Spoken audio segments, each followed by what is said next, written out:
Pas besoin d'être spécialiste. Mais l'un n'empêche pas l'autre. Anthony Brulès, bonjour. Bonjour. On va rester sur l'eau. On va pas parler de match racing, mais du Vendée Globe, puisqu'on est à 51 jours, précisément, très exactement, du départ de cette grande course, on le rappelle, autour du monde, en solitaire. Sans escale. Sans escale, sans assistance. Voilà, c'est ce qu'on avait dit déjà un petit peu la semaine dernière, mais on va commencer par une citation d'un philosophe nantais, et oui, également footballeur, à ses heures perdues, Nicolas Laspal, pour ne pas le citer. Il avait dit un jour, figurez-vous bien, nous sommes dans le premier virage de la dernière ligne droite. C'est très fort, ça. Ça mériterait d'être un sujet du bac, ça. Eh bien, comme vous l'avez dit, les 19 skippers vont officiellement s'engager sur cette 7e édition dans 51 jours, avant donc de prendre le large, et parmi eux, notamment, un bisu.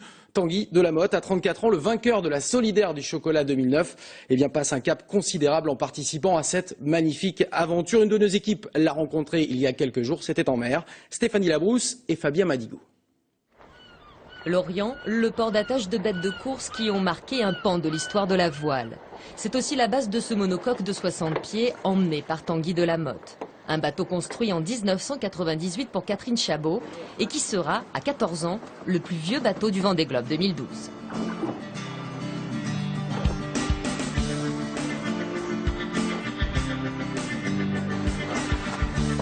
Pour le Vendée Globe, ce monocoque a été remis à neuf, un lifting auquel l'équipe de Michel Desjoyaux a participé.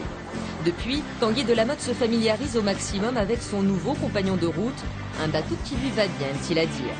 Passer d'un classe 40 à un 60 pieds, c'est changer de dimension.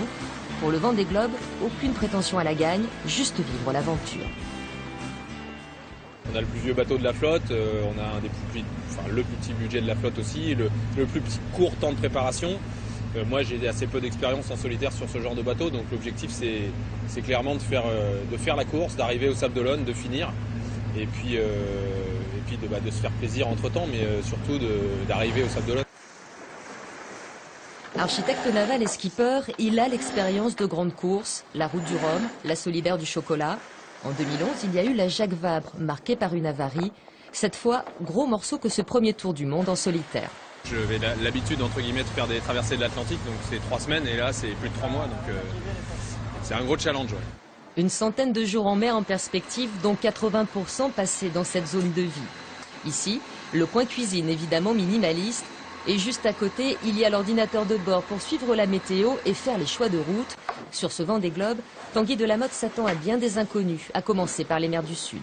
Physiquement, pour l'homme, effectivement, d'être dans des conditions d'environnement à 5 degrés, de vivre dans cette cabine renfermée, d'avoir des embruns en permanence, ouais, c'est des conditions de vie pas faciles, et du coup, c'est pour ça qu'il faut avoir très envie d'y aller.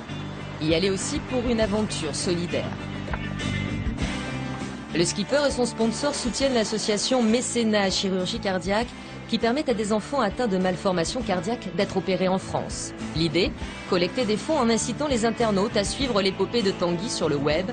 Le sportif veut être utile tout en vivant son rêve sur les mers du monde. Un homme qui rêve, un homme de cœur, mais pas seulement. Il y a un gros défi là.